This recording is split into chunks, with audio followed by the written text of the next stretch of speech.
étant donné que je viens de détruire finalement ma table user, je vais la recréer. Donc create une table user directement.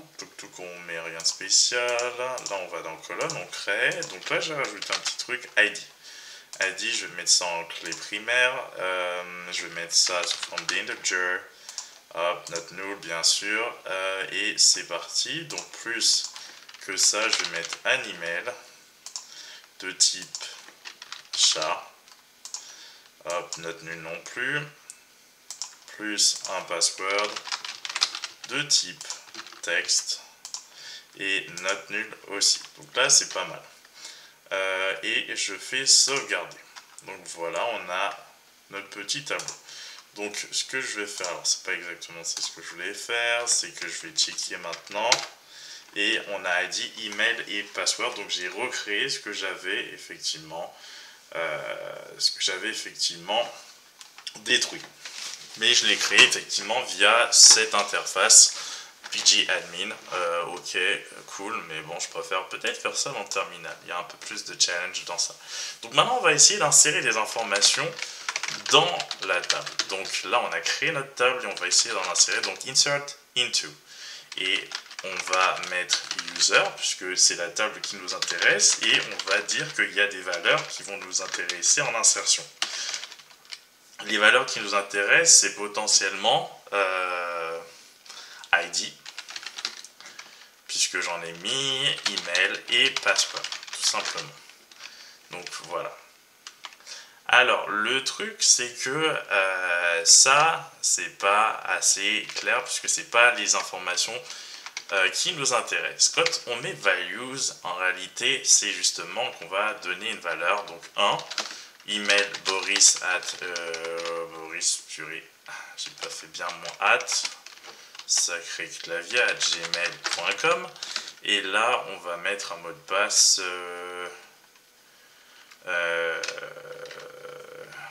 Patricia, tout simplement. Et on va effectivement faire, et là ça me dit que la colonne Boris n'existe pas. Donc en gros il va falloir effectivement spécifier certaines petites choses parce que ça ne va pas suffire. Donc insert into, et derrière ça finalement je vais dire justement les colonnes qui vont faire l'objet des insertions. Donc ID, email, password. Donc en réalité, il y a aussi des choses qui ne sont pas claires ici, c'est que étant donné que c'est des valeurs, ce serait peut-être plus intéressant de les mettre sous cette forme. Donc voilà. Ensuite, est-ce qu'on était vraiment obligé de mettre ID, email, password? On va voir ça tout de suite. On va mettre là, on va mettre polo@gmail.com, toujours Patricia. On va mettre effectivement une clé primaire de 2. On va enlever tout ceci et on va voir si maintenant les choses fonctionnent également. Et comme vous pouvez le voir, ça fonctionne. On n'est même pas obligé de préciser effectivement les catégories, en tout cas les colonnes qui sont concernées par les insertions. Ça part du principe qu'il y a 3 informations et il y a 3 colonnes. Donc chacune des informations, effectivement, c'est lié à la place, évidemment, des valeurs que vous mettez à l'intérieur des parenthèses correspondent aux catégories qui existent dans user. Donc là, on va absolument voir le travail, ce qu'il y a à l'intérieur. Donc, hop. Je veux voir ces informations. Donc, qu'est-ce qu'on peut faire pour les voir? Hop. Patricia.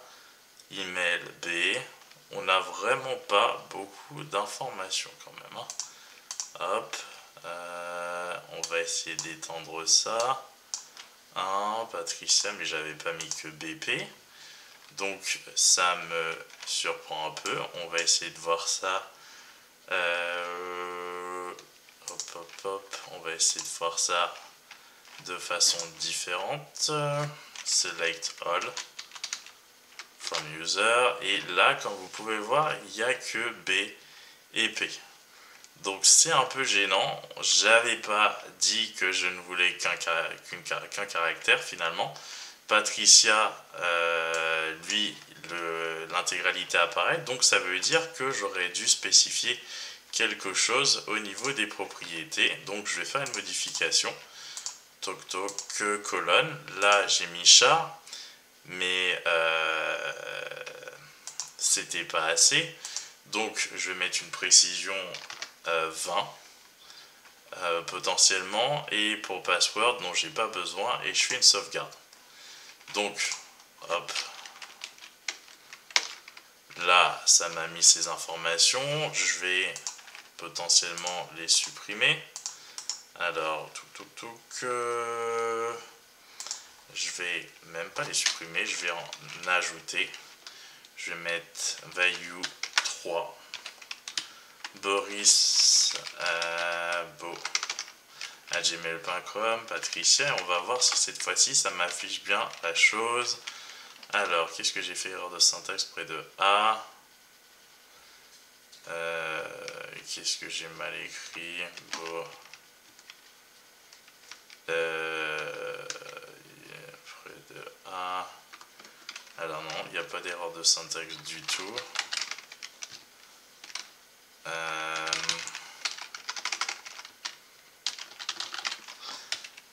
Et d'accord, ça, qu'est-ce que ça fait là?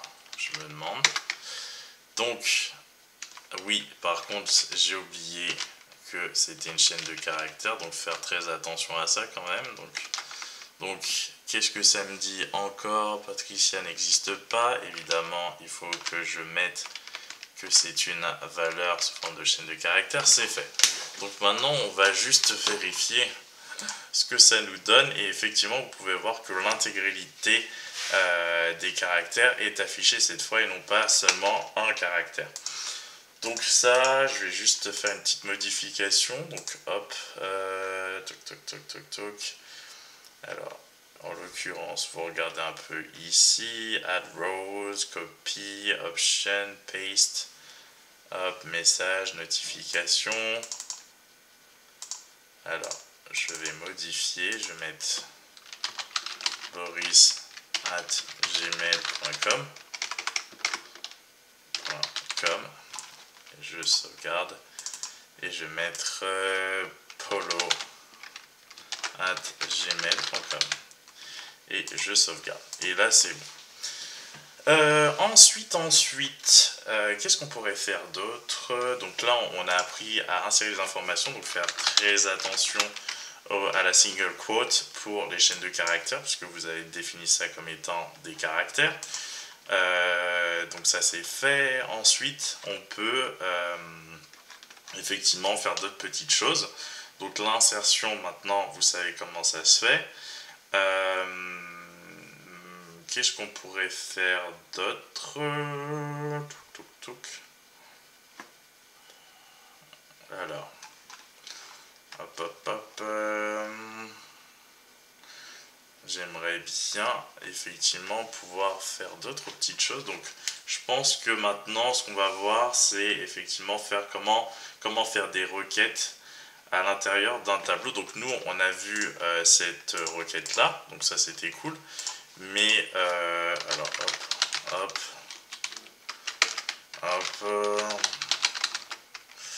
Et select, par exemple, on veut sélectionner une information particulière, password from user, et on va voir si on peut obtenir ça. Donc comme vous pouvez le voir, effectivement ça fonctionne, on sélectionne les informations que l'on veut récupérer. Donc vous sélectionnez autant d'informations que vous le souhaitez. Là c'était password, je me demande même si c'est une obligation de mettre ça. Je vais juste checker. Donc là, ça fonctionne très bien. Sans. Alors ensuite, select password. On peut ajouter email également. Donc comme ça, au moins, on a les deux. Hop. Vous avez donc ces informations. Alors, elles ne sont pas actualisées, à mon sens, à moins que je n'ai pas sauvegardé. Save result to file. Non, annulé.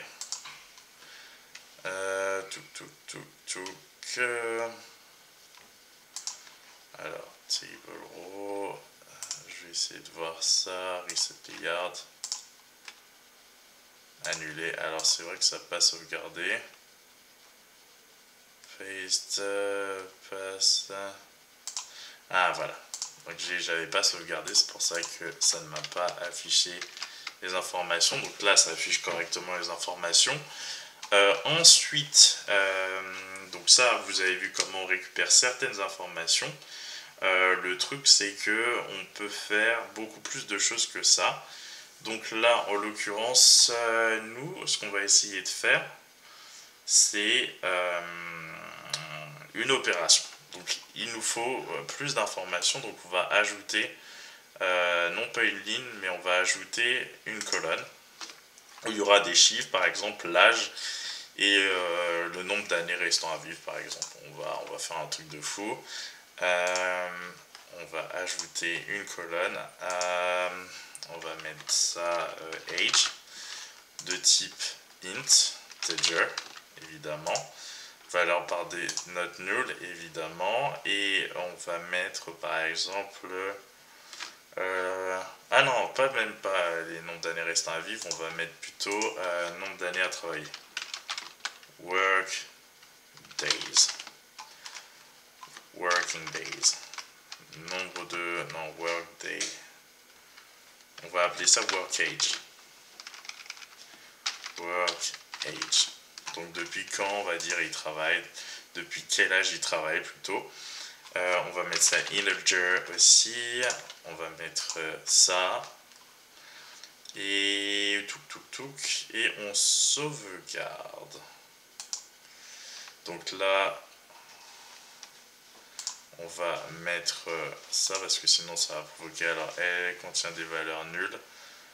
Alors, on sauvegarde. Et c'est bon parce qu'en réalité, là, il manque des informations pour que ça puisse être exact. Et donc, ce qu'on va faire, c'est qu'on va ajouter pour, par exemple, Alfred, des informations.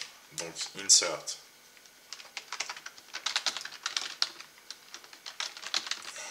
Into... non, d'ailleurs, même ce serait plutôt alter, mais bon, là, on va pas le faire. On va plutôt faire un petit insert into user. Et là, on va mettre des values et on va mettre un ID de 4. On va mettre Justine at gmail.com. On va mettre un mot de passe Julius. Chaîne de caractères, on ne peut pas oublier single quote. Là, on va mettre son âge à Justine, on va lui mettre 25. On va dire qu'elle travaille depuis... qu'elle a commencé à travailler à l'âge de 20 ans. Donc voilà. Donc ça fait des petites informations intéressantes. Normalement, j'ai rien oublié. Je vérifie juste. Normalement, c'est bon.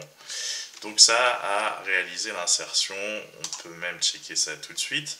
Comme vous pouvez voir, on va ajouter des choses. On va dire que Boris, il a 33, qu'il a commencé à travailler à 25, que Paolo, il a 40 ans, qu'il a commencé à travailler à 25,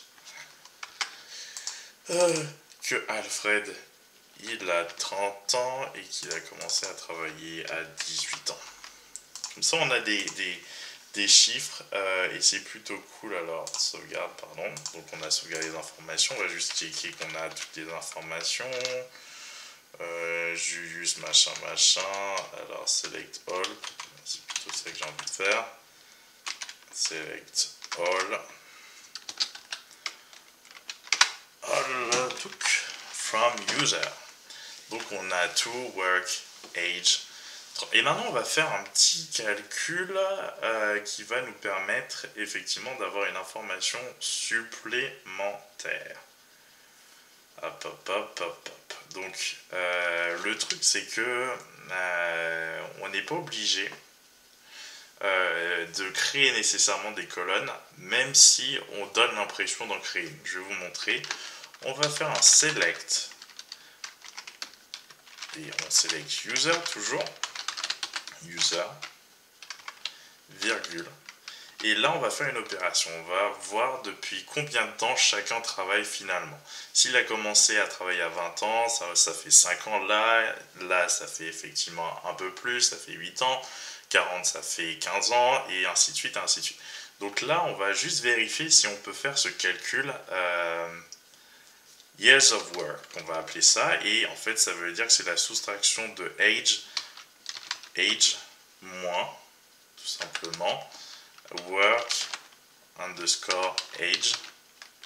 Donc ça, on fait un calcul comme ça, on va l'appeler as et working underscore years. On va voir si on peut le faire. Enfin, en tout cas, j'espère qu'on pourra le faire.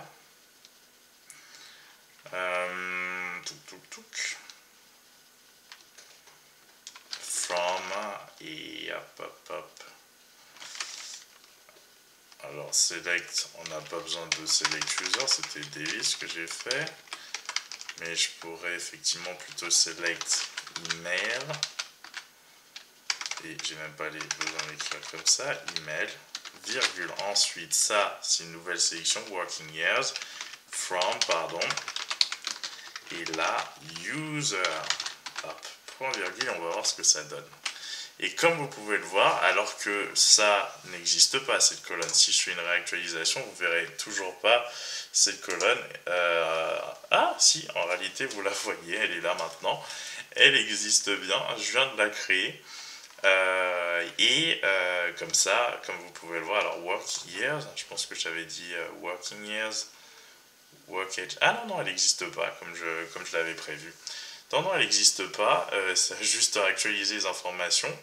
Et par contre, ici, on a l'impression que ça existe, c'est-à-dire que donc on a opéré un petit calcul assez simplement, sans pour autant créer une nouvelle colonne dans cette table user. Donc voilà, ça peut être assez intéressant lorsqu'on veut manipuler un peu les informations. On aurait pu les stocker effectivement dans une colonne qu'on aurait créée, mais là c'est juste pour voir. Donc on sait que Justine a travaillé depuis, ça fait 5 ans qu'elle travaille, Boris ça fait 8 ans, Polo ça fait 15 ans et Alfred 12 ans. Donc voilà comment on récupère de petites informations.